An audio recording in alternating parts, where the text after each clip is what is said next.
السلام علیکم ورحمۃ اللہ وبرکاتہ اعوذ باللہ السمیع العلیم من الشیطان الرجیم من حمزه ونفخه ونفثه بسم اللہ الرحمن الرحیم رب اشرح لي صدری ویسر لي امری واحلل عقدۃ من لسانی یفقهوا قولی رب زدنی علما. انشاءاللہ نن به سورہ توبه آیت نمبر 15 اتیایم او شپږ اتیایم بوایو 85 اور 86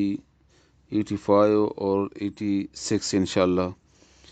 اللہ تعالیٰ دې وینا حق ادا کولو توفیق راکړي. الله تعالیٰ دې موږ تاسو ټول په قرآن کریم باندې پوه کړي او الله تعالیٰ دې عمل کول موږ ته آسان کړي. آمین ثم آمین. دې نه وروستني آیات کې الله تعالیٰ رسول الله صلی الله علیه و آله وسلم منع کړو چې ته به د منافقینو جنازه نه کوي او د دې په قبر به هم نه ودرېږي، یعنی دعا به هم ورته نه غواړي، ځکه چې دوی کفر کړی دی د الله او د هغه د رسول او مړه شول دوی په داسې حال کې چې نافرمانه وو. اوس رسول الله صلی الله علیه و آله وسلم ته خطاب دی چې ولا تعجبک، حیران دی نه کیتا، حیرت کې دیوانه چي، اموالهم د دې مالونه و اولادهم او د دې اولاد، کدی مال او اولاد کې زیات دي دا د تا ته د حیرانی باعث نه وي. دغه چې انسان ته کله الله تعالی دنیا کې مال ورکړی وي نو د مال بل دا محسوسوي چې ډېر مالدار دی، ډېر زیات خوشحاله وي او ډېر زیات به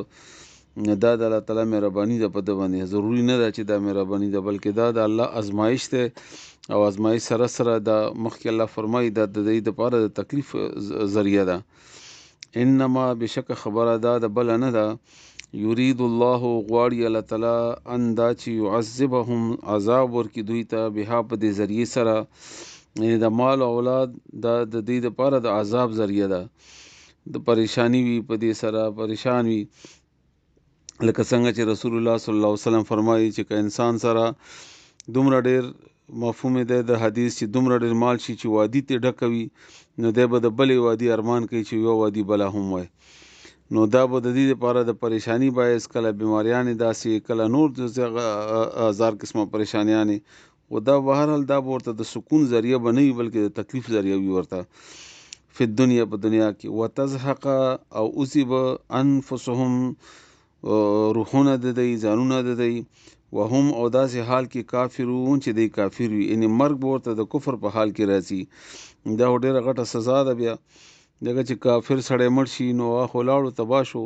بیا خو هغه ته نه د توبې موقع میلاویږي او نه د واپس ته راتلو موقع میلاویږي، نو تباه او برباد شو. نو دغه مالونه او د دې اولاد که دنیا کې دا ډیر دي نو تا دې حیران نه کی، بلکې دا د سزا ذریعه د دوی دپاره. و اذا او هر کله انزلت چې نازل کړلی شي سورتون یو سورت، ان دا چې یعنې که داسې یو سورت نازل شي چې په هغې کې دا حکم وي چې آمینو ایمان راوړئ بالله په الله تعالی باندې، وجاهدو او جهاد وکئ مع رسوله د هغه پیغمبر سره، یعنې د الله تعالی پیغمبر سره صلی الله علیه و آله وسلم. کله چې داسې حکم نازل شي د الله تعالی په دې آیت صورت کې چې راشئ تاسو ایمان راوړئ او د رسول الله صلی الله علیه وسلم جهاد وکئ، نو دی بیا څه کوي؟ استأذنکه، نو اجازت غواړي تا نه، اولو طول خاوندان د وس طاقت والا خوشحال خلک، مالداری خلک، نو مالداری خلک بیا تا نه اجازت غواړي منهم د دوی نه. د مالداری مطلب دا دی چې څه بهانه هم نشته چې کني نه ځي، کني غریب یم دکان بندوی نه شمه، ماشومان پرېښودی نه شمه، بل څه نه حالت ښه برابر وي او ښه تلی شي جهاد ته، ښه وسایل ورسره شته دي، هغه باوجود اجازت غواړي. او څه وایي بیا؟ وقالو او وایي دوی زرنا مونږه پرېږده نکون چې شو مونږه مع القاعدین سره د ناستو خلکو، یعنې د ښځو سره مونږ هم کینو په کورونو کې، خپلو بیبیانو سره خپلو ښځو سره مونږ جهاد ته تلی نه شو، او هغه دپاره بیا دوی اجازتونه غواړي او بانې جوړوي د جهاد د نه تلو دپاره. دا داسې بدقسمته خلک دي دا منافقین. ولا تعجبک او حیران دی نه کیتا اموالهم مالونه د دوی، ولا او اولادهم او اولاد دوی، انما بشک خبره دا د بل نه ده، یرید الله غواړي الله تعالی ان يعذبهم چې سزا ورکړي دوی ته بها په دې ذریعې سره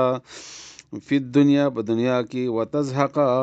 او اوزي انفسهم ځانونه د دوی روحونه د دوی، وهم او دوی کافرون حالت د کفر کې وي. و اذا او هر کله انزلت چې نازل کړلی شي سورت یو سورت، اندا چې ان حکم پکې دای آمینو ایمان راوړی بالله په الله تعالی باندې وجاهدو او جهاد کوي مع رسوله دغه پیغمبر سره ان رسول الله صلی الله علیه وسلم سره استاذنک اجازت غواړي تا نه اول طول خاوند د مالداري او منهم د دوینا وقالو او دوی وای زرنا چې پرېګ دمو نکون چې شو مونږه مع القاعدین سره د ناستو خلکو د زنانو